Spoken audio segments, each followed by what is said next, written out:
Good afternoon, everyone. Welcome to MedTalk by Metropolis Foundation. Today, we have invited Dr. Rahul Chakor, a well-known neurologist, professor and head of Department of Neurology at Topiwala National Medical College, BYL Nair Hospital, Mumbai.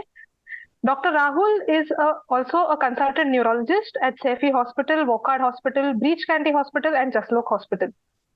Dr. Chakor has more than 50 publications of his in well-known national and international journals. We welcome you, sir, for this talk. Autoimmunity and neurodegenerative diseases are on a rise, and it's very important to know and understand them. As Dr. Chakor has spent a lot of his tenure teaching undergraduate, postgraduate students, molding them in medicine, neurology, and much more, I would like Dr. Chakor to please take over and start this knowledgeable session on neuroimmunity or neurodegenerative diseases along with autoimmunity. Over to you, sir. Thank you, Metropolis and MedEngage team for inviting me to speak on this platform of yours. So, I'll be talking on autoimmune neurological conditions or neuroimmunology.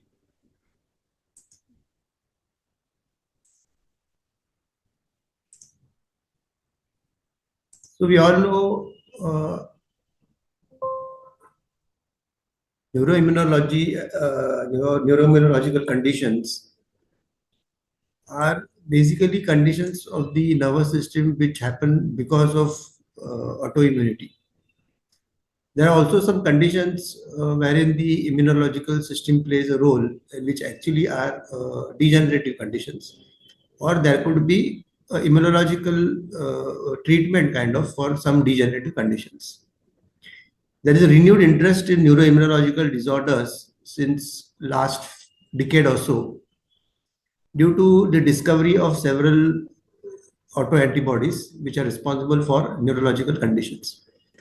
And it has happened so that many idiopathic infectious or psychogenic conditions which were thought to be idiopathic or psychogenic are now being reclassified as autoimmune or neuroimmunological conditions mediated by antibodies.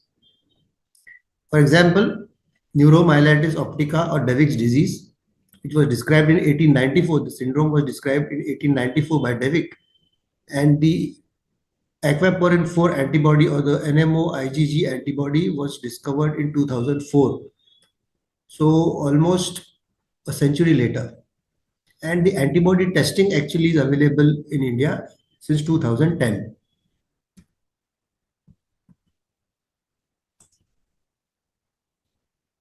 Another neuroimmunological disorder, NMDA receptor encephalitis. It presents with psychosis, neuropsychiatric disease. Initially, it was thought to be a viral encephalitis or Hashimoto's encephalopathy, but with the discovery of NMDA antibody in 2007 by Dalmo, it is now thought to be the most common autoimmune encephalitis. MOGAD presents with optic neuritis and myelitis or ADEM. The MOGAD myelin oligodendrocyte antibody discovered in 2009. LGI1 antibody mediated encephalitis, which leads to limbic encephalitis and typical faciobrachial dystonic seizures described by Irani in 2010. Caspar-2 antibody-mediated disease, which presents with peripheral nerve hyperexcitability, neuromyotonia, or continuous muscle fiber activity, described in 2010. Recently, Eglon-5 antibody disease, which presents with atypical Parkinsonism, brainstem encephalitis, sleep disturbances, gaze palsy, cognitive deterioration, chorea, etc., described in 2014 by Dalmo. Some degenerative conditions, for example, Alzheimer's disease. There are several immunological genes whose function is inflammation are also described in Alzheimer's disease pathology. And monoclonal antibodies against the amyloid plaques. Two have been approved, aducanumab and lecanemab are used in Alzheimer's dementia. So there is a immunological kind of role in Alzheimer's dementia as well. Now, if you look at this slide, you'll see there are so many antibodies discovered since 1960. And if you look at the right side of the slide, in the last decade or so, more than 30 antibodies have been described, which are responsible for several autoimmune neurological conditions. So basically, these are immune-mediated disorders affecting the central nervous system, peripheral nervous system, or neuromuscular system. Here, what happens is essentially abnormal immune response against the self-neuronal antigens because of breakdown of tolerance. This could be because of molecular mimicry between the viral or bacterial antigens and the neuronal antigens. There could be failure of the adaptive immune cells. And later on, there is trafficking of the peripheral immune cells to the central nervous system. Basically, there is an interaction between the nervous system and the immune system. And this field of neuroimmunology or neuroimmunological disorders is an interdisciplinary field between neurology, immunology, and neuroimaging. So most of the neuroimmunological disorders present in a prototype or a stereotype fashion. The key presenting features are that they are acute, subacute, or sometimes rarely chronic progressive diseases. They present in a relapsing remitting form. Most of them are treatable conditions. The way we treat them is by inducing a remission or controlling the acute episode and then subsequently preventing relapses. For treating autoimmune neurological conditions, aggressive approach is needed. A wait and watch policy is not recommended. Early intervention with neuroimmunomodulation on the confirmation of diagnosis is a must. So this is a list of neuroimmunological diseases. And if you look at this list of conditions, there are many diseases other than multiple sclerosis and demyelination, which we think that these are the only neuroimmunological conditions. For example, inflammatory demyelinating disorders of the nervous system, other than MS and ADM, neuromyelitis optica, myelin oligodendrocyte antibody disease, GFAP astrocytopathy, demyelinating disease of the peripheral nervous system, AIDP, CIDP, vasculitis of either the central nervous system or the peripheral nervous system, systemic vasculitis or non-systemic vasculitis, granulomatous inflammations of the nervous system, sarcoid, vaginous, Church-Strauss, etc., IgG4 mediated diseases, inflammatory muscle diseases leading to necrotizing myopathy, anti-SRP, HMG coenzyme reductase antibody disease, dermatomyositis, anti-synthetase syndrome, and the various antibodies associated with these inflammatory diseases. Autoimmune encephalitis, NMDA, LGI1, Casper, Iglon, DPPX, paraneoplastic syndromes, URI, YO, VGCC, MA, etc. Myasthenia gravis with acetylcholine receptor, MuSK, LRP4, titin, rhabsin. So there are so many neuroimmunological conditions which come under the purview of autoimmune neurological conditions. So this is a big flowchart. I will not go into the details. So whatever I have told you just now, central nervous system, peripheral nervous system, neuromuscular diseases, demyelinating diseases of the central nervous system, encephalitis, spinal cord diseases, IgG4 diseases, peripheral nervous system, demyelinating diseases or axonopathies, nodopathies, autonomic neuropathies, neuromuscular diseases like myasthenia gravis or immune-mediated muscle diseases, drug-induced neuroimmunological conditions due to immune checkpoint inhibitors-related conditions, immune-mediated complications of infections or post-infections or HIV, neurologic complications of COVID, many of which are autoimmune, and paraneoplastic syndromes.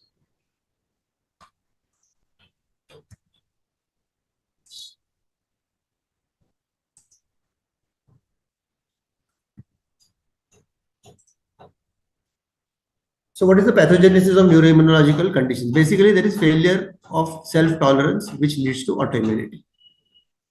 There is a gender genetic predisposition for many autoimmune neurological conditions. For example, multiple sclerosis and myasthenia gravis. There is a concordance in monozygotic twins for both these conditions if you compare with the dizygotic twins. So there is definitely a genetic angle to this. Gender specificity of autoimmune diseases, we all know. Similarly, for neuroimmunological conditions, there is a gender predisposition, females being more affected. For example, in neuromyelitis optica, multiple sclerosis, and early onset myasthenia gravis. Human leukocyte antigen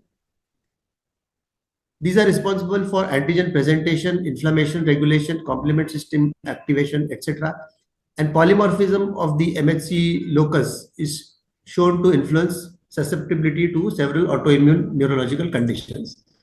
For example, now this is a big list of HLA association for various neuroimmunological conditions. For example, multiple sclerosis is associated with HLA DRB1 star 1501 allele. Similarly, there are HLA associations seen for LGI1 encephalitis, Iglon, Casper, Musk, and acetylcholine receptor myasthenia gravis. And some of them are so specific that in doubtful cases, if the particular HLA is not seen in a patient, then you may actually exclude the diagnosis of autoimmune that particular autoimmune conditions, especially for anti-Iglon 5 disease. It is very much closely associated with this DRB 110.01 allele. And in a doubtful case, if this allele is absent, then you may probably be able to exclude Iglon 5 disease. So both B cells and T cells play an important role in pathogenesis of various neuroimmunological conditions. The B cells secrete antibodies after the antigen attaches to the B cell receptor. B cells produce CD27 memory cells, plasmablasts, and which subsequently produce antibodies. B cells have also important role as an antigen presenting cell for T cells. So there is an interaction between B cells and T cells, and this antigen presentation function of B cells is thought to be very important in several neuroimmunological conditions, especially multiple sclerosis. So this is where the failure of immunity can happen at the level of checkpoint effects, wherein there is impaired clonal deletion of autoreactive B cells and T cells. Subsequently, if there is a trigger due to neurodegeneration or tumor or infection, etc., and there is a molecular mimicry, then the adaptive immune system is activated. In the lymphatic system, there is migration of the lymphocytes into the central nervous system, wherein the B cells can form meningeal follicles and continue to produce monoclonal antibodies in the central nervous system, which are then detected as oligoclonal bands. So antibodies can destroy the receptors in several ways. For example, internalization of the receptors, complement mediated inactivation of the receptors, or direct blocking of the receptors, postsynaptic modification of the receptors, antibody dependent cellular cytotoxicity, or internalization of the antibodies, wherein the antibodies then act on the intracellular antigens. So what actually triggers neuroimmunological autoimmunity? Infections. For example, multiple sclerosis, almost 97 to 98% of the patients will have immunoglobulins detected against Epstein-Barr virus. Preceding viral infection is seen in most of the MOGAD patients. There is molecular mimicry between host self antigens and microbial antigens is a leading hypothesis. For example, we all know that in GBS, there is a molecular mimicry between the Campylobacter jejuni and the neuronal cells. Following herpes simplex encephalitis, it is known that it can trigger NMDA encephalitis. Herpes simplex encephalitis leads to exposure of the neuronal antigens, and then there is immunological activation leading to NMDA encephalitis. There is a presence of natural autoantibodies in many individuals, which are of low affinity kind of, and they do not produce any disease. But it may so happen that in these patients, if the autoimmunity is activated by infection or tissue damage, then it can lead to production of higher affinity antibodies at a higher level, leading to autoimmune neurological diseases. Vitamin D plays an important role, and it has been found that hypovitaminosis D, due to reduced exposure to sunlight in the northern latitude, could be partly responsible for MS. And hypovitaminosis D is thought to be a susceptibility for development of multiple sclerosis in pediatric patients. There is a close association between the intestinal microbiota and brain immunity, and they found that fecal transplant from MS patients to germ-free mice leads to a higher incidence of and severity of extrinsic allergic encephalitis, which is a mouse model for multiple sclerosis. Also, they found that CD4 plus T cell clones against this particular enzyme, which is a highly conserved enzyme seen in gut microbiota, is there in patients with multiple sclerosis. Ectopic expression of neuronal proteins, that is the onconeural antigens in cancer cells, can trigger autoimmunity, and wherein the aberrant immune system, instead of attacking the cancer cells, attacks the nervous system. The very good example of this is ovarian teratoma, which is associated with NMDA encephalitis. Because the ovarian teratoma contains mature and immature neural tissue, and the antibodies directed against this actually attack the nervous system, leading to NMDA encephalitis. I'll show you a few cases of various autoimmune neurological conditions, neuroimmunological conditions. A 50-year-old man presented with 6-month history of muscle twitching and undulations, which he could observe and feel. His body, limbs, fingers had mini jerks. There was no weakness or wasting. So you can see this twitching kind of undulating movements.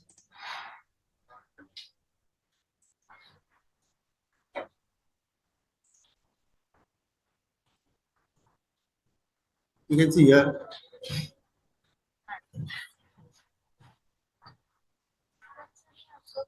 So there is a bag of worm-like appearance.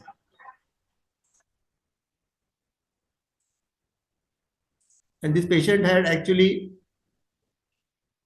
his Casper antibody was positive, and this patient actually had Isaac syndromes or neuromyotonia, peripheral nerve hyperexcitability syndrome.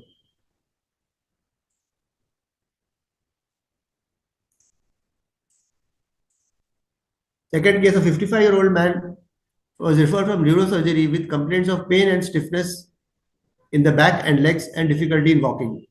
His wife reported that he was walking like a robo. On examination, there were paraspinal stimulus sensitive spasms.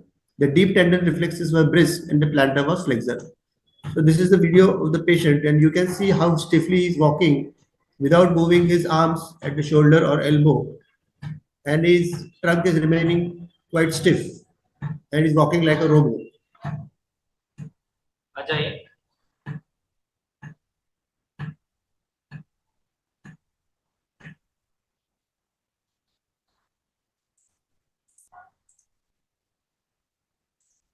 So this is like here exaggerated lordosis and spasm of the paraspinal muscles, abdominal muscles.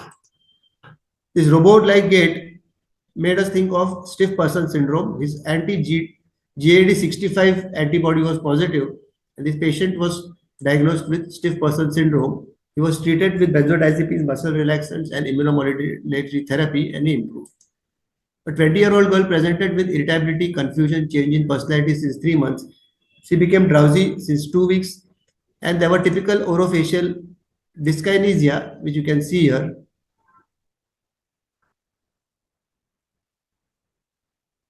So typical orofacial dyskinesias were there. Her NMDA receptor antibodies came positive, and she was diagnosed with NMDA receptor antibody encephalitis.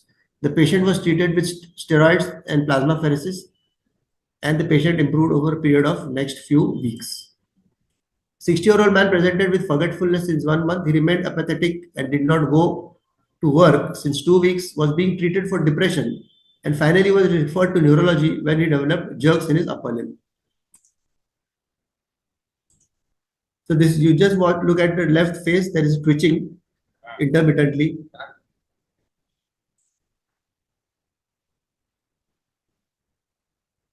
Yeah. Same thing is captured while doing video EEG when there is left upper limb along with facial jerks. Faciobrachial dystonic seizures, which are typical of LGI1 receptor antibody encephalitis.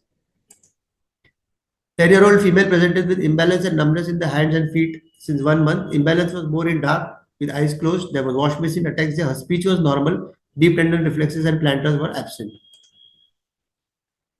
This strongly positive Romberg's test. With eyes closed, the patient falls. So the strongly positive Romberg's test with sensory ataxia. Very good. So this patient had ganglionopathy. This 32-year-old man traveling from Saudi had subacute onset left hemiparesis. MRI was typical of demyelination, multiple sclerosis. His CSF oligoclonal band was positive. He fulfilled the diagnostic criteria for multiple sclerosis. He was started on dimethyl fumarate, but he started to have side effects with flushing, redness, itching all over the body, and abdominal discomfort. So he was switched to teriflunomide. But after switching to teriflunomide, he had 2 relapses in between left eye optic neuritis and right hemiparesis. His EDSS increased to 3.5. So it was decided to change or escalate his DMTs. And we discussed regarding starting monoclonal antibodies like natalizumab or rituximab option. But because of non-availability and cost and difficulty in taking the infusions, we decided to give him fingolimod 0.5 milligram daily after doing ophthalmology checkup for macular edema, skin evaluation, PFT, LFT, CBC. First dose ECG monitoring was done. It can cause fingolimod can cause bradycardia. Patient was started on fingolimod. Subsequently, it was continued and there was no bradycardia. There was no macular edema. He was being monitored regularly for blood pressure, PFT, WBC count, etc. His lymphocyte count gradually decreased from 2,500 to 1,000 to 500. Hence, we decided to reduce the dose to 0.5 milligram alternate day. And after that, there have been no new lesions on the MRI and there is no relapse at the end of 3 years. So these are the few of the cases of neuroimmunological conditions which we have seen over a period of last 1.5 years. So when do we suspect neuroimmunological disorders? Generally speaking, kind of. Whenever there is an acute or subacute presentation of cognitive decline, behavioral changes, seizures, or any neurological deficit, and once we have excluded infections, then you can consider neuroimmunological conditions. It could be either central nervous system conditions like autoimmune encephalitis, or if it's relating to the peripheral nervous system, it could be inflammatory muscle disease. If the patient has typical features of autoimmune encephalitis, for example, faciobrachial dystonic seizures, it could be LGI1 encephalitis.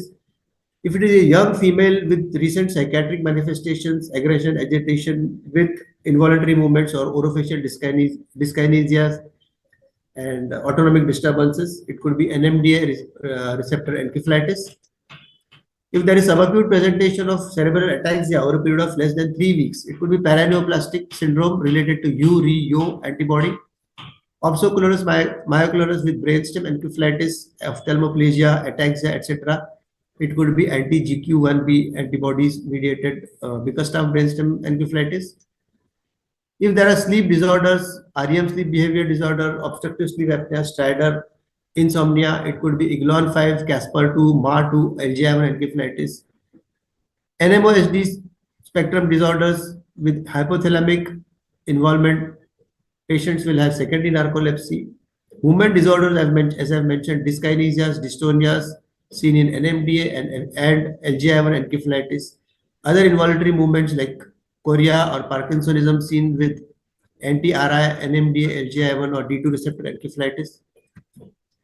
Peripheral nerve hyperexcitability syndrome, which I have shown with cramps, myokymia, fasciculations, continuous muscle fiber activity, along with encephalopathy seen in Caspar-2 or LGI1 antibody encephalitis. Stiff person syndrome seen in GAD65, anti-glycine receptor or anti-amphiphysin antibody diseases. Autonomic disturbances seen in anti-NMDA or anti-HU encephalitis. Sensory neuronopathies or ganglionopathies, which are non-length dependent, present with sensory ataxia, neuropathic pain, etc. Sjogren's syndrome, anti-HU, anti-CRMP5, anti-amphiphysin antibodies, diseases, for example, paraneoplastic related to small cell carcinoma, breast, ovary, prostate, colon, etc. Multifocal encephalitis presenting as ADEM seen in MOGAD. unilateral or bilateral optic neuritis seen in NMOSD or MOGAD disease, MOGAD, or multiple sclerosis, wherein it is usually unilateral.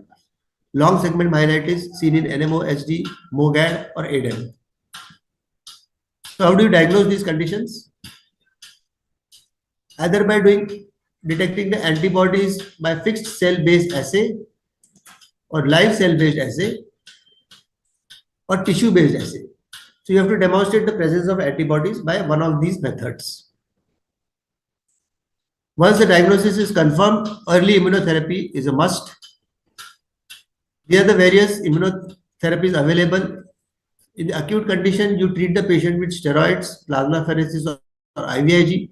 Subsequently, prevention of relapses is by chronic immunosuppressive therapy or one of the newer monoclonal antibodies which act on the B cells. Monoclonal antibodies, this is the timeline of approval of monoclonal antibodies. You can see the exponential rise in the business of monoclonal antibodies over the last few decades.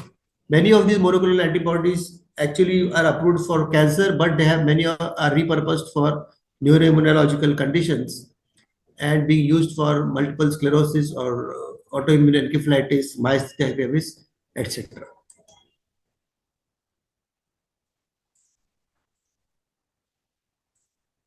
So to conclude, neuroimmunological disorders are one of the top differential diagnoses in patients with rapidly progressive, relapsing, repeating disorders of the nervous system, be it central nervous system or peripheral nervous system. Nervous system is no longer considered to be immune privileged, and there are many neuroimmunological conditions which have been described in the last decade with the discovery of many new antibodies. Neuroimmunological disorders result from a gender genetic predisposition or CNS dysfunction in immune regulation due to age, infections, or neurodegeneration. Neuroimmunological disorders are treatment responsive.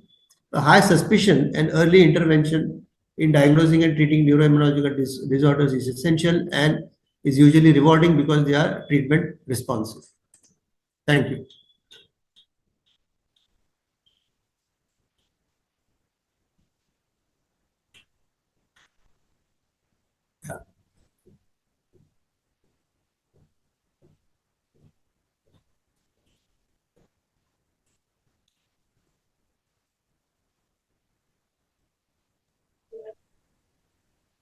Thank you, Dr. Rahul.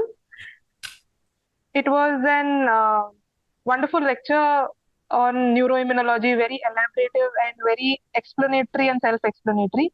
It is definitely very enlightening to listen to a clinical and more broader aspect of neuroimmunology as a whole. Quite a lot of enthusiastic audience in noted here. I would have a few questions picked up from there. One such question is, sir, how important and effective is vaccination in case of neuroimmunological diseases? See now, we need to put this page. There are three aspects for related to vaccination and neuroimmunological conditions. First of all, is that we have not found any direct association between any of the vaccines except for GBS for influenza vaccine, but there is not a very strong association. But we need to vaccinate these patients of neuroimmunological conditions because we have to put them on chronic immunosuppression or monoclonal antibodies. So we need to vaccinate these patients before we start them on chronic immunosuppression with monoclonal antibodies or some other oral immunosuppressant. So that way vaccination is important before starting the treatment for neuroimmunological conditions. Okay. And sir, one more question. As Igilon 5 disease was discovered quite earlier, but now the disease is more being diagnosed because the tests have come up, and now a lot of labs are doing the test for Igilon 5.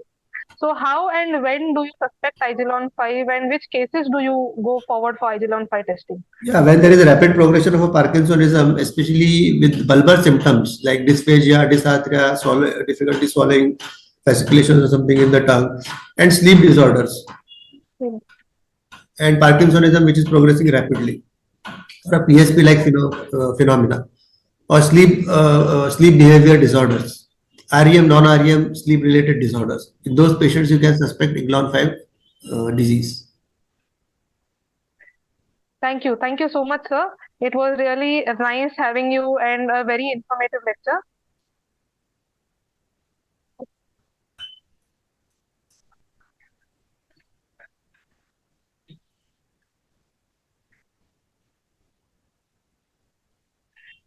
Okay, sir, then I'll just see if there are any more questions coming up. Yeah, there's another question by the audience. How to prevent age-related neurological cognitive decline? Yeah, age-related neurological cognitive decline, it is not pertaining to neuroimmunological condition, but I'll just talk a little bit on that. To maintain a active life, social as well as physically active life, remaining involved in some kind of mentally challenging activity, having a good kind of a Mediterranean kind of diet, and having a less stressful lifestyle. Probably these are the few things which may help us to remain cognitively intact at the during the later ages of our lifespan.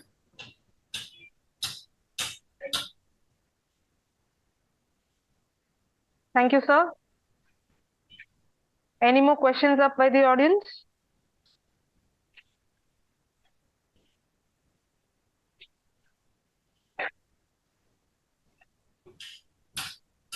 Nothing as such coming. And